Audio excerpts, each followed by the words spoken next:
Good morning students. सुप्रभात सभी को। आज फिर महाराजा अग्रसेन ऑनलाइन क्लासेस में आपका स्वागत है।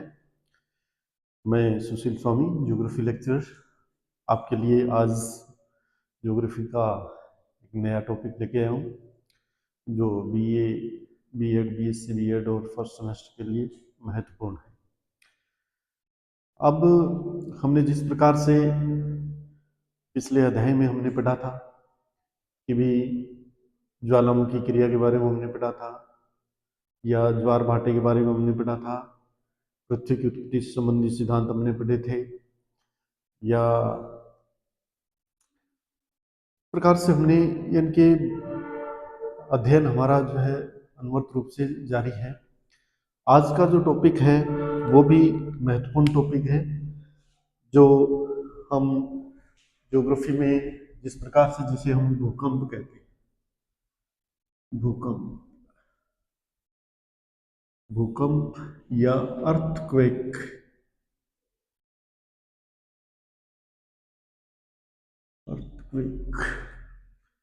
जैसे भूकंप शब्द हमारे जहन में आता है, हमारे माइंड में आता है, हमारे मस्तिष्क में आता है, तो हम यह मानते हैं कि सबसे पहले कि पृथ्वी में हलचल, पृथ्वी का हिलना या पृथ्वी में कंपन होना, ये सारी चीजें हमारे दिमाग में अनायास ही आ जाती हैं कि भाई पृथ्वी हिलेगी, इसका मतलब भूकंप है।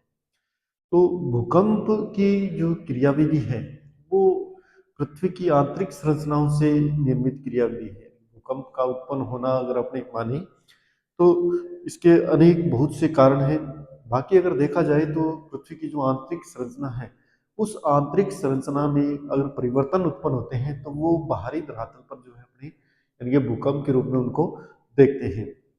भूकंप शब्द आते ही यानी कि जैसे ही शब्द दिमाग में आता है, जैसे ही माइंड में आता है, तो अपनी जो है उसका विनाश से अर्थ लेते हैं कि भी भूकंप आएगा तो उससे विनाश होगा।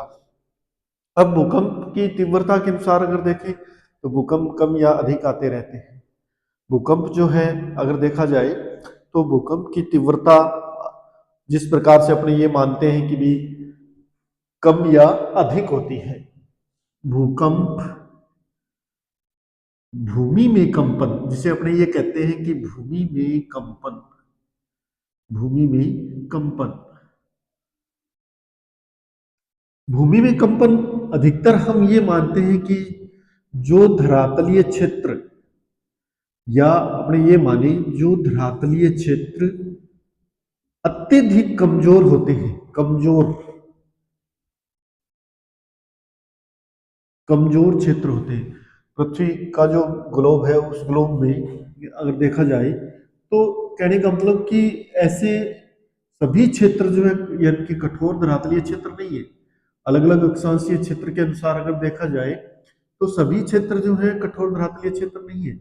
कहीं पर जो है यानी कि अपने अगर देखें तो धरातलीय संरचना कहीं कमजोर है, कहीं जो है अत्यधिक दृढ़ जो है प्लेटों से निर्मित है, कहीं पर जो है इनके उन परतों में या अपने ये देखा जाए तो इनके अत्यधिक दूरियां भी पाई जाती है। तो भूकंप ऐसे क्षेत्रों में अधिकतर अगर सामान्य सा गुण अगर अपने देखें तो जहां कमजोर धरातल होते हैं, कमजोर क्षेत्र या कमजोर प्रदेश होते हैं, वहां पर जो है इनके भूकंप अधिक आते हैं। अब जो भूकंप की तीव्रता अगर अपने देखें तो भूकंप की तीव्रता को देखा जाए, भूकंप की तीव्रता, भूकंप की तीव्रता,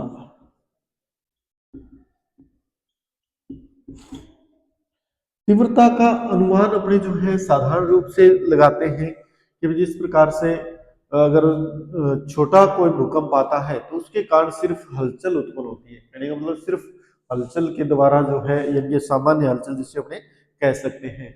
और जब तीव्रता और तीव्रता का भूकंप आता है तो उसे जो है विनाशकारी भूकंप अपने कहते हैं, विनाशकारी भूकंप, उसे विनाशकारी भूकंप कहा जाता है।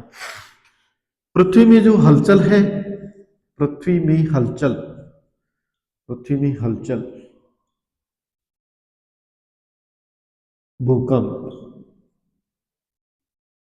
अब इसकी जो तीव्रता है, उस तीव्रता को हम जो है यानी कि अपने ये मान सकते हैं कि जो रिक्टर स्केल पर इसको नापा जाता है। रिक्टर स्केल, रिक्टर पैमाना या स्केल पर इसको जो है अपनी नापते हैं।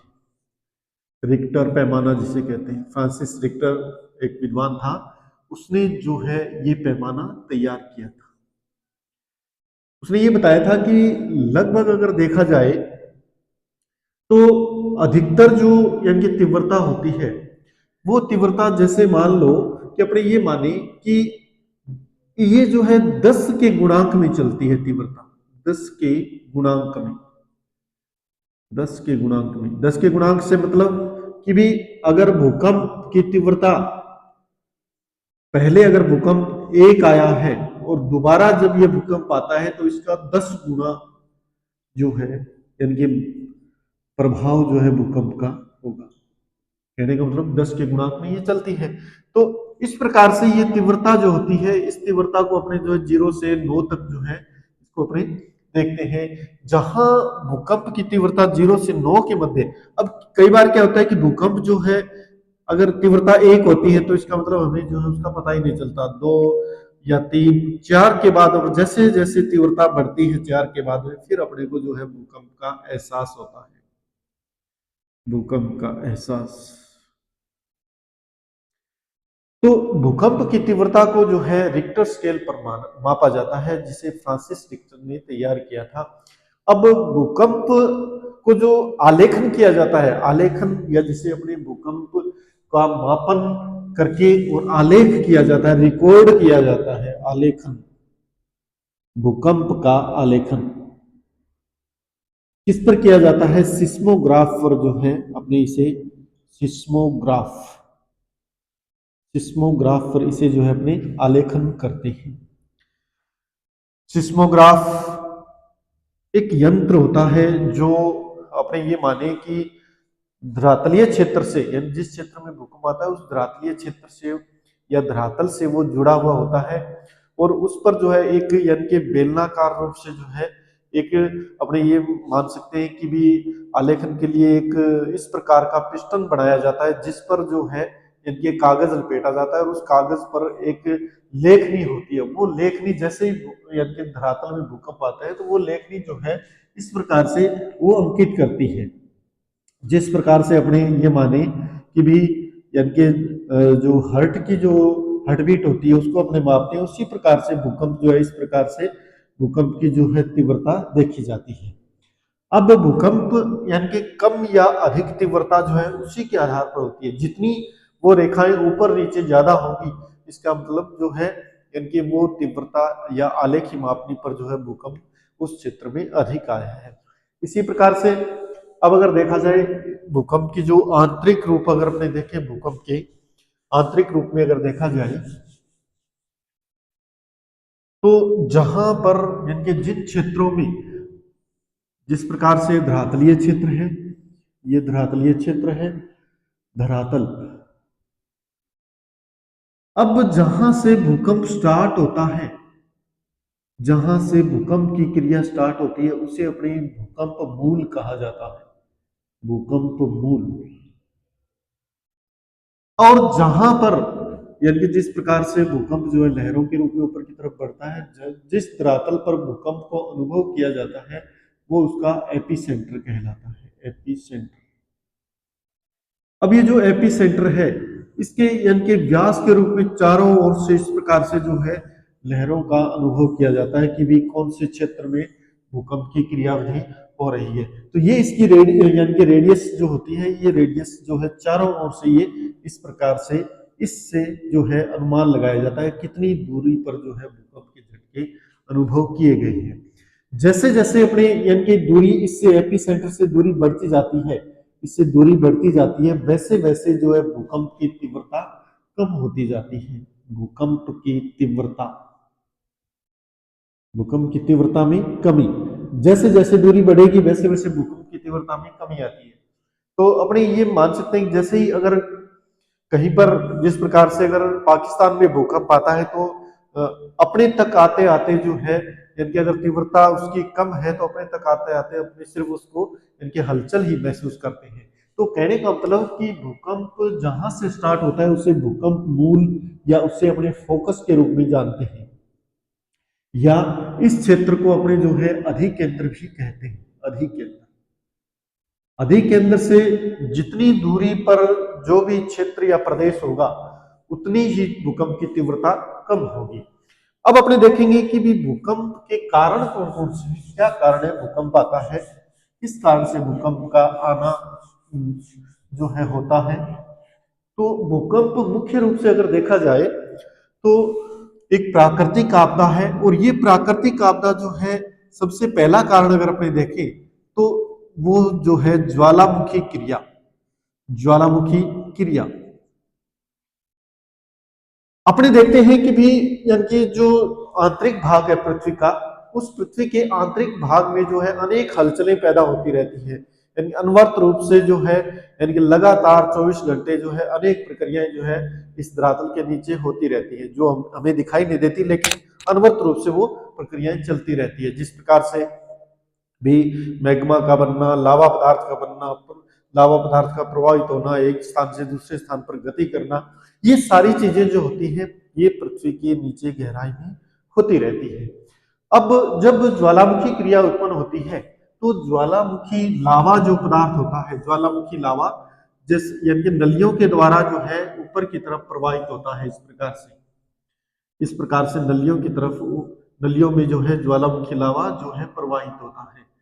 और जब यानी कि ये अनेक चट्टानीय क्षेत्र को या अनेक जो है धरातल की परतों को जो है यानी कि चीर कर ऊपर की तरफ बढ़ता है, इस प्रकार से ऊपर की तरफ गति करता है। कई बार क्या होता है कि जैसे ही यानी कि ज्वालामुखी इन ये चट्टाने इन चट्टानों को तोड़ते हुए निकलता है तो भूमि में कंपन देखा जाता है। दूसरा, जब धरातल पर ये विस्फोट के साथ निकलता है तो उसके कारण जो है धरातलीय क्षेत्र में कंपन उत्पन्न होते हैं, जिसे अपने भूकंप कहते हैं। इस प्रकार के भूकंप जो है अनेक क्षेत्रों में आते हैं। जिस प्रकार से अगर देखा जाए तो इनके इटली के अंदर माउंट एटना ज्वालामुखी जब यानी कि फटा था, ज्वालामुखी माउंट एटना ज्वालामुखी फटा था, तो उस समय जो है वहां पर इनके अनेक जन धन की हानि हुई थी। लगभग यानी कि माना जाता है कि लगभग 36,000 लोगों की जो है उस ज्वालामुखी का मृत्यु हो गई थी। तो कहने का मतलब जो है यानी कि ज्वालामुखी जब निकलते हैं तो ज्वालामुखी जब निकलते हैं तो उसके कारण जो है इनके वहां पर भूमि में हलचल या भूकंप की स्थिति उत्पन्न होती है। तो सबसे प्रमुख कारण अपने देख सकते हैं कि ज्वालामुखी जो है वो जो प्राकृतिक आपदा है ये भी भूकंप के कारण उत्पन्न होती है। दूसरा हम देखते हैं कि भी भूपटल भ्रंश। भूपटल भ्रंश, भूपटल भ्रंश से मतलब ये हो गया कि भी जिस प्रकार से अपने ये माने कि भी जो चट्टानें होती हैं वो यानी कि नदी के द्वारा, नदी के जल के द्वारा या वायु के द्वारा जो अपरदित होती रहती है, और वो चट्टानीय मलबा जो है सागरीय भागों में लाकर जमा कर दिया जाता है। अब जैसे जैसे यानी कि ये पर्वतीय भाग है वो कटते रहते हैं और जो यानी कि सागरों में या महासागरों में डाले जाते हैं। जैसे जैसे वो डाले जाते हैं वैसे वैसे जो है मलबा पदार्थ के कारण जो है वहां पर यानी कि कहने का मतलब कि मलबा पदार्थ के द्वारा भार बढ़ता जाता है। उस भार के कारण जो है अपने ये माने कि भी उस भार के कारण वहां पर जो है उस स्थिति में जो है जैसे जैसे वो दबता जाता है या भार बढ़ता जाता है, उस भार के बढ़ने के कारण जो है इनके एक भाग जो है ऊपर उठना यानी कि धरातल का दूसरा भाग ऊपर उठना प्रारंभ हो जाता है, जिससे अपने यानी कि पर्वत निर्माण की क्रिया भी कहते हैं। तो इस प्रकार की क्रिया में जो है भ्रंशन की क्रिया होती है, या इनके जो अपने ये माने कि इस भ्रंशन की क्रिया में जो है देखा जाए तो धरातलीय भाग जो है उसमें भूकंप या हलचल उत्पन्न होती है, जिसके कारण जो है संबंधित क्षेत्र में जो है भूकंप आते हैं या भूमि में कंपन उत्पन्न होते हैं, जिसे भूपटल भ्रंश कहा जाता है।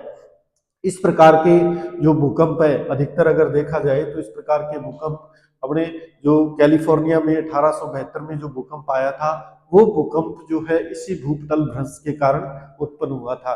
इसी प्रकार से अगर देखा जाए तो जापान की जो 1923 में जापान में सगामी की खाड़ी में जो भूकंप आया था, वो भूकंप भी इसी प्रकार से भूपटल भ्रंश के कारण उत्पन्न हुआ था। तो इस प्रकार से यानी कि ये जो भूकंप है भूपटल भ्रंश के कारण भी उत्पन्न होते हैं। तीसरा हम पढ़ते हैं भू संतुलन में अव्यवस्था। भू संतुलन में अव्यवस्था।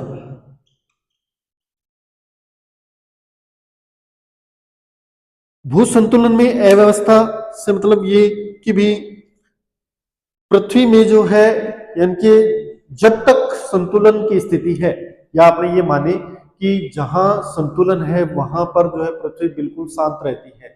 अब कई बार क्या होता है कि पृथ्वी में जो है कुछ ऐसे क्षेत्र या प्रदेश जहां पर पृथ्वी की जो धरातलीय भाग है उस धरातलीय भाग में परिवर्तन उत्पन्न होते हैं, या अपने ये कहते हैं कि विभिन्न प्रकार की खदानें खोद दी गई, विभिन्न प्रकार का खनन कार्य किया जा रहा है, जिसके कारण जो है यानी कि पृथ्वी का भाग जो है अत्यधिक गहराई तक खोखला कर दिया गया है।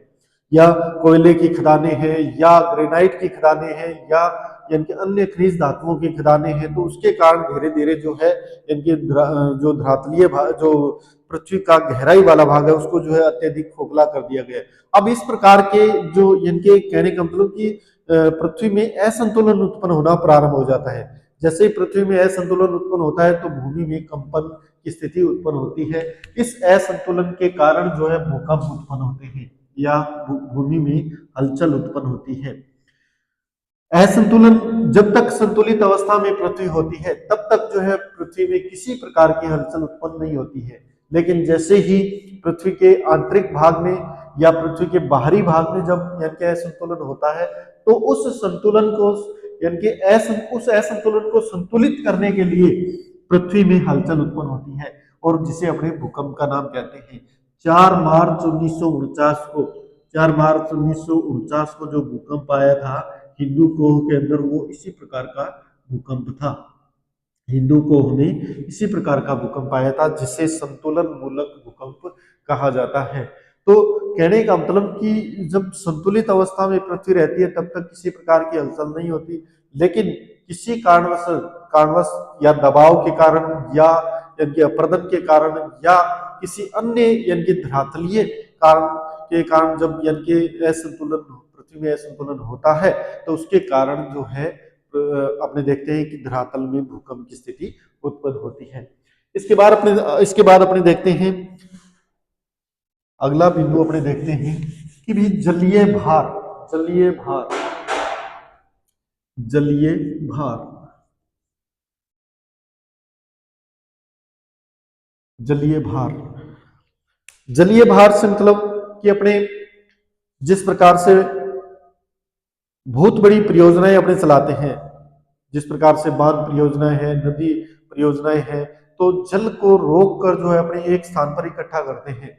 जैसे जैसे इनके जल इकट्ठा होता जाता है, अब ये भी एक इसी प्रकार का इनके अपने ये अगर देखें तो असंतुलन है कि भी जल का भार जैसे जैसे बढ़ता जाएगा, अनेक ऐसी बड़ी बड़ी जो परियोजनाएं हैं यानी कि जल परियोजनाएं हैं, उन जल परियोजनाओं के कारण जो है जल एक जगह इकट्ठा किया जाता है, और उस यानी कि एकत्रित जल का भार बढ़ने के कारण जो है उस क्षेत्र में भूकंप की स्थिति उत्पन्न होती है।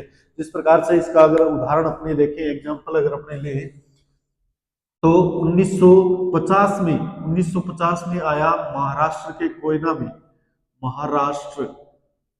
महाराष्ट्र के कोयना कोयना क्षेत्र में जो भूकंप आया था वो कोयना बांध के कारण आया था। कोयना बांध के कारण आया था। और ये कोयना बांध जो है यानी कि इस कोयना बांध के कारण जो है, या अपने ये मानते हैं जल का दबाव जब अधिक बढ़ा या जलीय भार अधिक हो गया, तो उसके कारण जो है उस क्षेत्र में भार की स्थिति के कारण जो आंतरिक जो प्लेटें थे पृथ्वी की, वो उन प्लेटों में हलचल प्रारंभ हो गई, और जिसके कारण जो है भूकंप की स्थिति उत्पन्न हो गई थी। तो इस प्रकार का भूकंप जो है इनके अपने ये मान सकते हैं कि जलीय भार के कारण आता है। उसके बाद अपने देखते हैं भी जिस प्रकार से भूपटल में सिकुड़न सिकुड़न, यानी कि ये कारण भी जो है यानी कि पृथ्वी में जो है अपने ये माने जैसे जैसे पृथ्वी धीरे धीरे जिस प्रकार से प्रारंभ में पृथ्वी एक आग के गोले के रूप में थी, और जो वर्तमान समय में अगर पृथ्वी को देखें तो आंतरिक भाग अभी भी इसका अत्यधिक गर्म है, लेकिन ऊपरी भाग जो है धीरे धीरे ठंडा होता गया। तो इससे यानी कि ठंडे होते ऊपर का जो भाग है, उस ऊपर के भाग के शीतल होने के कारण भी, जब ऊपर का भाग शीतल हो जाता है तो इस भाग के शीतल या ठंडे होने के कारण भी पृथ्वी में जो है सिकुड़न हो रही है। उस सिकुड़न के कारण भी जो है यानी संबंधित क्षेत्रों में जो है अपने भूकंप की स्थिति देखते हैं।